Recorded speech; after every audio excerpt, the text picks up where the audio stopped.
So you're head of medical services and you've trained for this and you have a good idea of what you're going to do, and next thing COVID hits and your job is completely redefined. I mean, it must have been kind of a terrifying, intimidating moment, I'd imagine. So terrifying, I didn't want to pass it on to anybody else. Yeah, every club is entrusted to have a COVID manager, and it's not an external. Obviously, nobody is aware of what to do from the outset of COVID, so we were sort of learning on our feet a bit. But every club has a COVID manager, and it just so happened that I felt that the best place to do it at our club. I just felt that with a pre-existing relationship with the PRL, it would be something that probably would be easier for me to do than someone else. But not all heads of medical do it. It's different at different clubs. You just hit on it there. You're all learning. There's no textbook for this. I mean, nobody knew how to deal with this. Every day you're learning something new, I guess. That's it. And it's not always that you're referencing positive cases as a learned example. So you have to take your example of perhaps even the unfortunate clubs that have had positive cases, and just learning off that, and maybe even communicating with other clubs to see have there been any learning points from their positives. We've been really fortunate at Bristol. We've been one of the least affected clubs. We've only had one player positive since testing began. So I think really communication with other clubs and learning from their example has probably helped us a lot.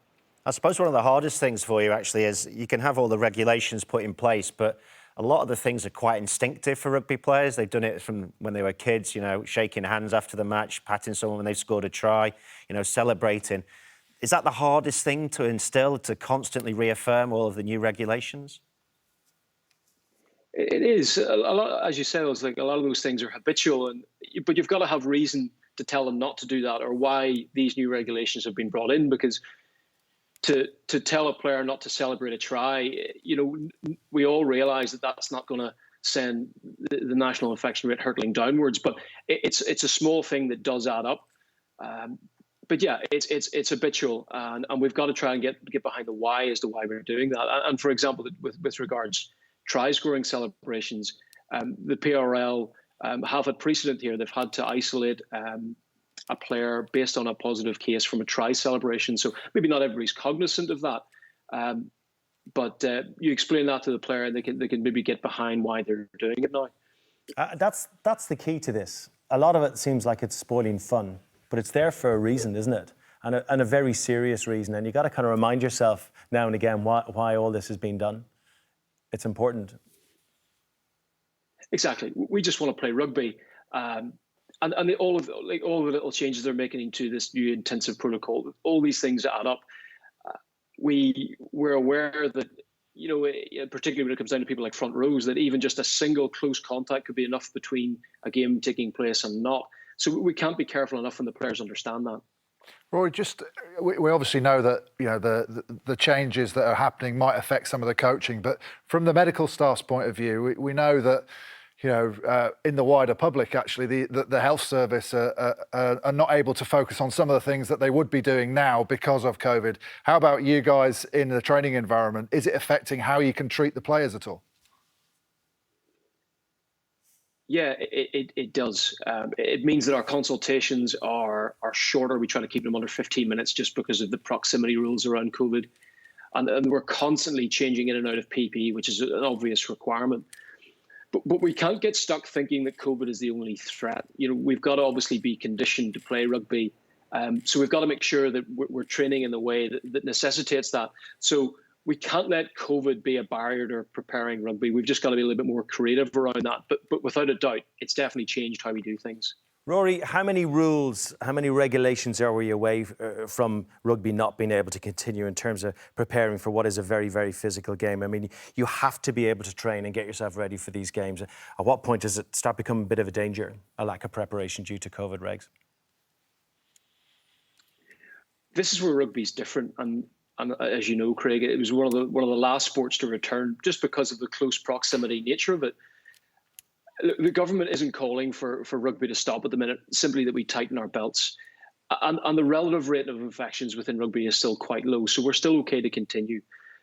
But if it did come to the point where we weren't able to scrum and maul or do our contact fundamentals during the week, then from that point it probably would be unsafe to continue playing games. What's been the biggest challenge for you?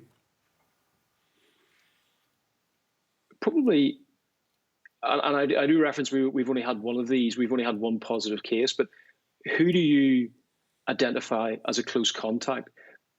Because you're only getting your reference point if you've isolated enough people the following week, when you may or may not have an increased number of cases.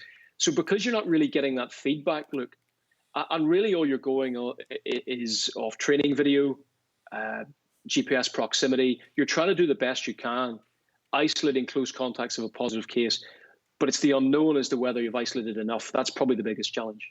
Talk us through, just bring us into your world for a moment. Testing's gone in the day before. Test results have come back. They go through PRL, and there's an independent body as well keeping an eye on things. You can't cook the books here. If you got a positive test, you got a positive test and you've got to deal with it. What's the process? What happens straight after that in the club?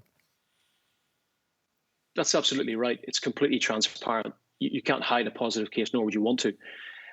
All testing is performed on Mondays now at every club, and results start coming through from around 4 a.m. on Tuesday morning. If you do have a positive case, you have a couple of calls to make. Firstly, to the player to tell them to stay away from the training ground. Don't come in. Call me when you get this. The next one's probably to Pat Lam, who's probably awake. And the next one, if you've played against a team within 48 hours of your game, so in our case, Exeter from Saturday, if you have a positive case, you've got to let them know. It's then you begin your contact tracing before players start arriving at work.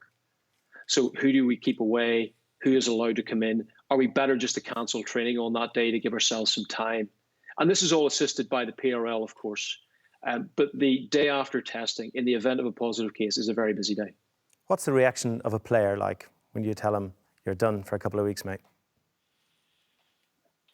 Unfortunately, the first reaction is a shame almost that they feel they've let somebody down, but of course it shouldn't be that way. And it's for that reason that we and other clubs don't name that individual, because it shouldn't be that way. They haven't deliberately contracted COVID, and it's just such an unknown as to how they even got it. So sometimes they feel they've let the club down, which of course is not the case. And then after that, it's really, what can I do? Am I still allowed to train? That's very often their second reaction. And when can I get back out of this? When can I come back in and train? But unfortunately, there still seems to be a stigma around contracting COVID. And that is for that reason we try to keep an air of confidentiality around that. I think we now know that COVID chooses, and it's very hard to fight against it. You know, you can't blame yourself if you get it. You can only do what you can do. And you guys, I know, are so key to enforcing all that. And we're just so grateful, all of us who love the game, yourself and all your colleagues across the 12 clubs, because you guys are really the ones giving us rugby every week, and everyone at home something to watch every weekend. So on behalf of all the fans, thank you. We're really, really grateful.